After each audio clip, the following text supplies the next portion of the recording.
نحمده ونستعينه ونستغفره ونؤمن به ونتوكل عليه ونعوذ بالله من شرور أنفسنا ومن سيئات أعمالنا من يهده الله فلا مضل له ومن يضلله فلا هادي له ونشهد أن لا إله إلا الله وحده لا شريك له ونشهد أن سيدنا ونبينا وشفيعنا وحبيبنا وسندنا ومولانا محمدا عبده ورسوله وصلى الله تعالى على خير خلقه محمد وعلى آله وأصحابه أجمعين أما بعد فإن أصدق الحديث كتاب الله وأحسن الهدي هدي محمد صلى الله عليه وسلم وخير الأمور عوازمها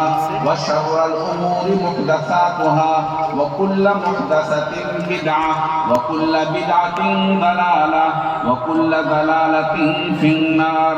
وبالسند المتصل منا إلى الإمام الهمام الحافظ الحجة أمير المؤمنين في الحديث أبي عبد الله محمد بن إسماعيل البخاري رحمه الله تعالى أنه قال: باب قول الله عز وجل: ونضع الموازين القسط ليوم القيامة وأن أعمال بني آدم وقولهم يوزن.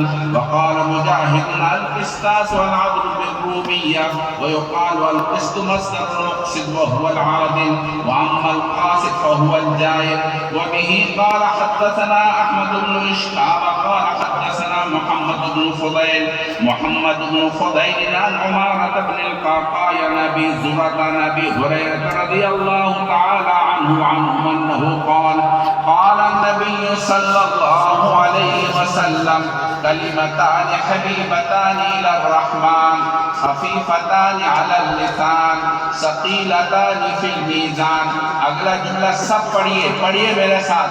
पढ़ें सुबहानल्लाहि व बिहम्दिही सुबहानल्लाहिल अज़ीम सुबहानल्लाहि व बिहम्दिही सुबहानल्लाहिल अज़ीम سبحان ربك رب العزة عما يصفون وسلام على المرسلين والحمد لله رب العالمين. اللهم صل على سيدنا محمد وعلى آل سيدنا محمد وبارك وسلم.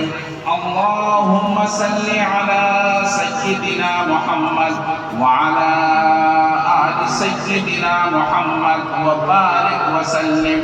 اللهم صل على سيدنا محمد وعلى آل سيدنا محمد وبارك وسلم.